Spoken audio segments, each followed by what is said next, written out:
Hey guys, Adam here. Welcome to a different kind of game that I want to try for my channel. This is actually one of my favorite series of games. I don't record this usually for my channel because, well, I don't know why, but I wanted to go ahead and do a grand strategy game. This is Europa Universalis 4. I played 3 quite a lot. I haven't played 4 quite as much, but I'm feeling confident enough now that I can probably play 4 without being totally stupid and embarrassed here. Now, what I'm trying to decide now is what country I want to play.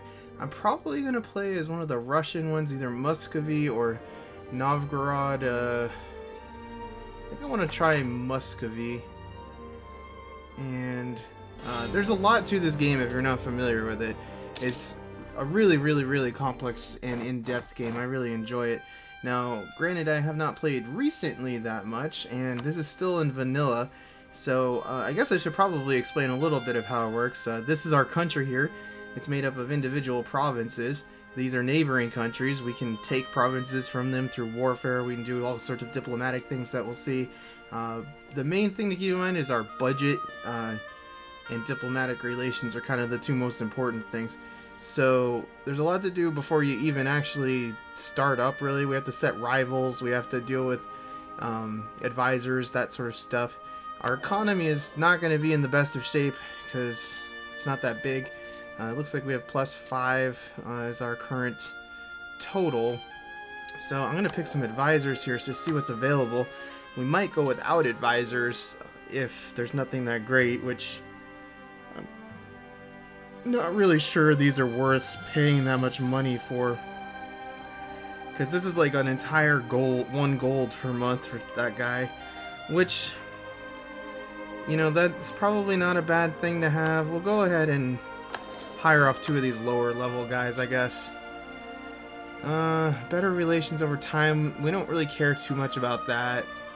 Diplomatic reputation, I guess I do care about that. And national manpower, that would be nice, but I'm not going to spend the money right now. These things are important because it actually adds to our total for our prestige and all this sort of stuff. You can see there's a million modifiers to everything, and I'm not going to try to explain it all because it's complex.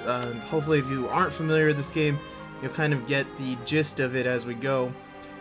Seeing if there's anything worthwhile in terms of disputed succession going on around us that we might want to try to marry into and get into trouble.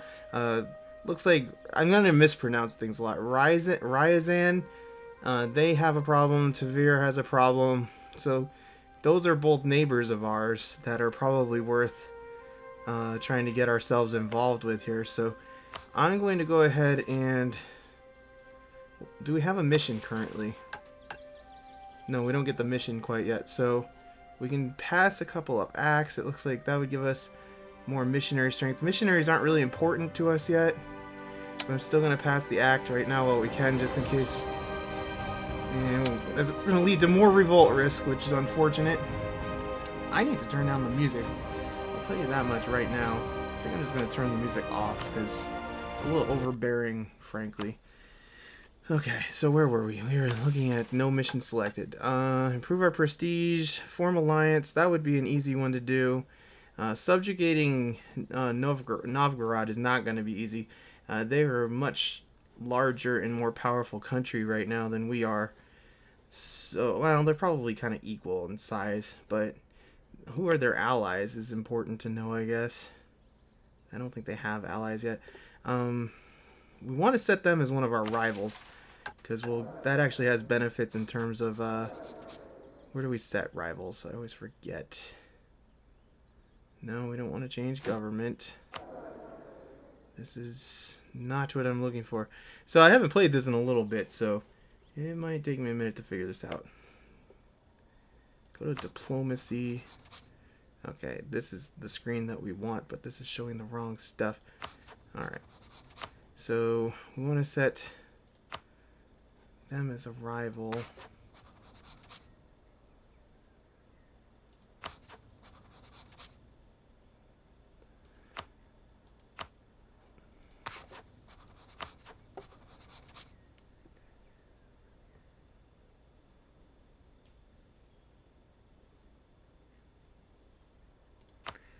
So let's go ahead and set them as our rival.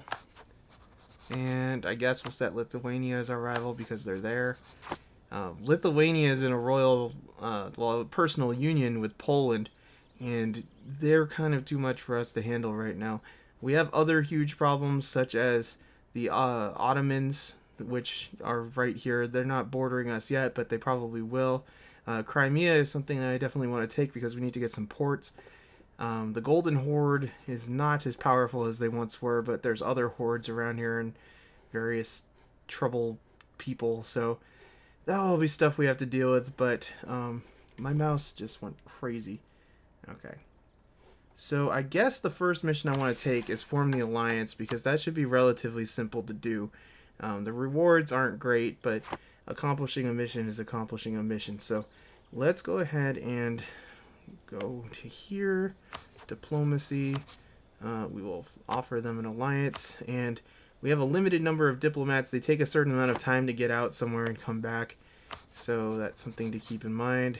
They don't like us, so we can't ask them. What about you? They do not... Oh, they're already a subject. Okay. So I guess we already have... I should probably look at our little... Which one is that? Yeah, there we go. So there's our subject. And there's our subject. And apparently we have a vassal way over there, too. That's interesting. So... we want to keep these vassals because vassals are really useful. You can diplomatically annex them. They help a lot in combat. I find that they don't help in combat so much as destroying other armies, but they do provide a distraction for the AI, which is very useful. Those are pretty much the main ways that I use them.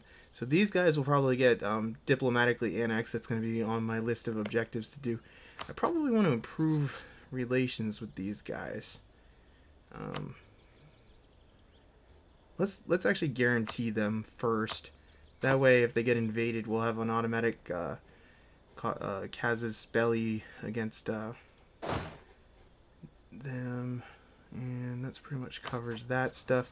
Now, as far as military goes, we currently can support... Is that under... I thought that was under military. Force limit 19, so we can build 5 more units. I actually do want to kind of stay up on my force limit. Let's build another cavalry. They're expensive, but we kind of need to keep our army up. So let's go ahead and build a cavalry, and then we will build... Did I just build a cavalry? I didn't want to...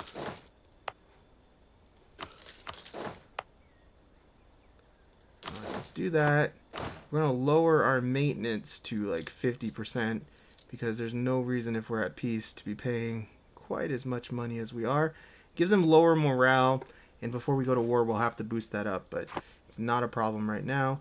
And there was no other advisor that I wanted to choose, so we can go ahead and start the game. And I end up playing at like 2 or 3 a lot and then pausing. It's kind of my way of doing that. So we have too many diplomatic relations, which is going to cause some penalties, but that's all right. Let's see here. Under... What do we have for other missions? We have improve our relation. We can probably do that. That seems simple enough. And I don't know if I actually have a guy available right now. Do I? No, he's not going to be available till December 12th. So it's pretty much just, at this point, a waiting game. Not a lot to do. We're still doing all right, gold-wise, I suppose. So we'll just take it easy and send this guy on an improved relations thing on the 12th. So we'll start him doing that. I believe our merchants are already deployed, probably over here somewhere. Are they there? I don't know where our merchants are. Yeah, they're in Novgorod or whatever. Alright, so that pretty much takes care of anything we can do for the moment, so it's just going to be a waiting game. What do we have to get our relations up to with these guys before it will consider that completed 100, and we are currently at 8. Great, so that's going to take a little while. We have a royal marriage offer. Now, I probably don't want to accept these unless I already have relationships with these guys because as I said, we're overextended already. It looks like we already have relationships with both, so go ahead and accept that. That's a new mechanic that they introduced. We have a trade dispute, I don't care. That's a new mechanic that they've introduced that didn't used to be a problem like that. Now, I do want to try to attack these guys and take some of their territory before they get too powerful. I'm not sure what the opportune moment is going to be to strike at them, but it's not right now. This is winter right now too, so we're not even going to think about attacking anybody right now. So what do we got here? National epic, more prestige, we'll lose some money versus losing prestige, so I guess we'll do that. Administrative power, all these things go into researching technology tree stuff, so that stuff's actually kind of important, but don't want to lose the prestige because that's important as well. So we'll go ahead and have these guys all meet up over here. And generally I keep army sizes around 12 units. So I usually have 4 cavalry at this point and then 8 just regular infantry units. So I'll probably end up transferring some guys out of this army because support limits are not that high. Like right here, what's our support limit? It's 10 and then 14. So like 12, if we have 12 men in this unit, since it's the winter right now, I guess we probably take a hit. But if we have 12 guys, we're still going to take attrition, so that's kind of irritating because that knocks guys out of our manpower pool, and that's not good because if we're going to try to fight a war, we're going to need that manpower. So really what I'm going to probably... this is weird, this happens sometimes in this. What we're going to try to do... the cursor got stuck. What we're going to try to do is do a surprise attack, like a lightning strike as quickly as we can against these guys, and see if we can actually take out this army. They probably will summon more troops. There's an ability that the Russians have. These guys are Russians too, where they can kind of like dig deep, I guess, and summon more troops, and that kind of sucks. So these territories are less important, but they're probably a lot cheaper to take in peace, so we might end up taking some of that.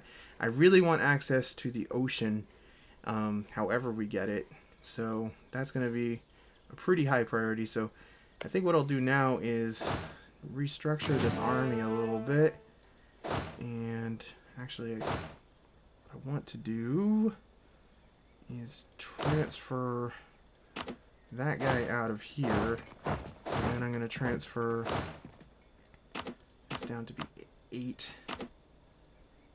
send them over here, and those will be my little army groups for now. I believe the support limit is high enough on both of these, yeah.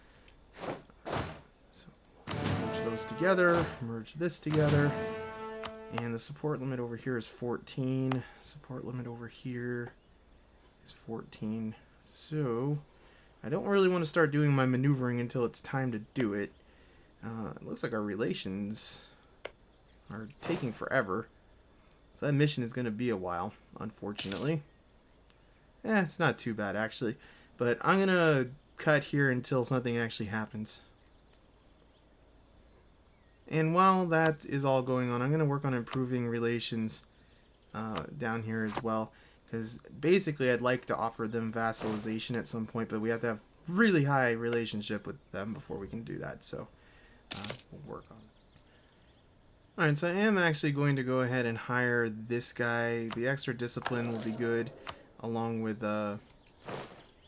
helping to boost out our military power as well.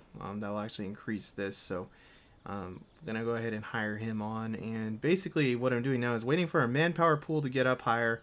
I'm waiting for our relations to hit 100 here, which is going to take a few more months, about I don't know, like a year and a half, and then we'll be ready pretty much to hire some generals and invade.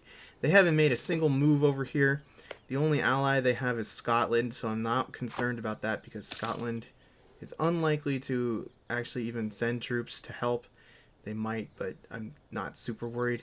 Unfortunately, they just raised another unit, and I don't know if they have anybody hiding up here near Sweden, in the whole like Finnish area up here. Well, this is Finland here, but I guess we'll see. But I'm gonna try to do a pincer maneuver here, send one army up around here, one here, and hopefully we'll be able to catch them.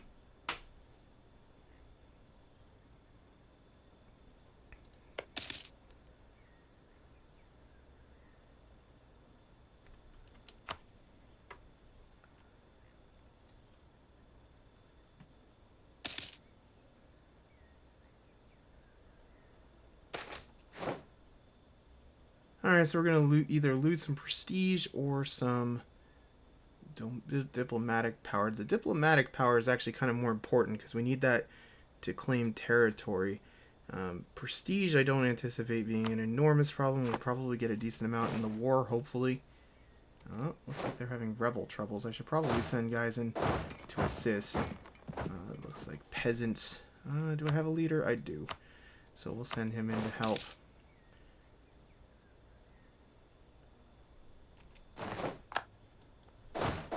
That helps with relations usually to do that. So now I have suffered casualties though, which is going to hurt our recharging. It's not a huge number here, but that's actually, it looks like we're gaining how many per month? 266. So it's actually like 4 months worth. That kind of sucks. Oh well.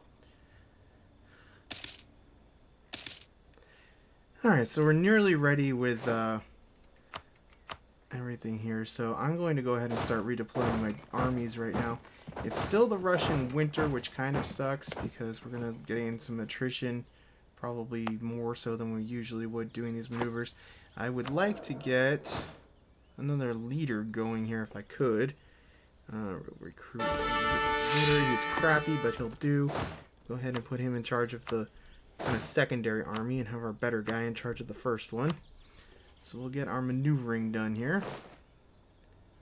Is that thing on the move? Yeah, they're sending. Oh, it's just the same army that they already had formed before. Now, this is probably going to tip me into the negative, quite possibly. No, it's still in the positive. Cool. A little concerned about that. We want to go ahead and give a couple months to get our morale boosted back up before everything goes south here in the war here. And it looks like it is springtime. It is ready for campaigning. It looks like we have probably 2 more months to go before we reach our 100 level with this guy. I'm going to keep everybody, I'm going to keep my diplomat working down there till later. So we're going to be at, like, what, 99 probably this month. Should probably go a little faster here, turn up the speed. Border tensions. So, where is Bryansk? It is in Lithuania. Well, we have a claim on that, but we are nowhere near ready to face off against Lithuania. Lithuania is ridiculous. And alliance offer. Oh, good. That came at a good time, actually, too. So we can stop relations improving. Slow down time here again. Gained our prestige. Now we should be able to subjugate stuff. We don't really want to do that. We want to get the... Whoa. Holy crap. It's a lot of stuff. Alright. Well, we'll work on taking some of that stuff. So I believe our armies are in position. Our morale is boosted high enough. I'm not sure what my goal precisely is going to be. I know I want to... I can't take... This is their capital province, so I won't be able to take that unless I surround it entirely. So I think I probably want to take these 2 provinces here, and if possible, maybe this one, because that would kind of divide them in half. They'd have a longer path around, and these ones would be good to take. So let's go ahead and get ready to declare war here. And what are we going to actually use as our actual claim here? If we take, I think we can take that territory if it's our war goal, but I'm not sure. So I think we will use Tor's Hulk as our, so damn it, they won't come. Alright, whatever. Declared war. Scotland's gonna probably declare war on us, but who cares? Let's do this. It's kind of the tactic I usually use. Are they going to get away before we get there? May 22nd, May 30th. No, they are not.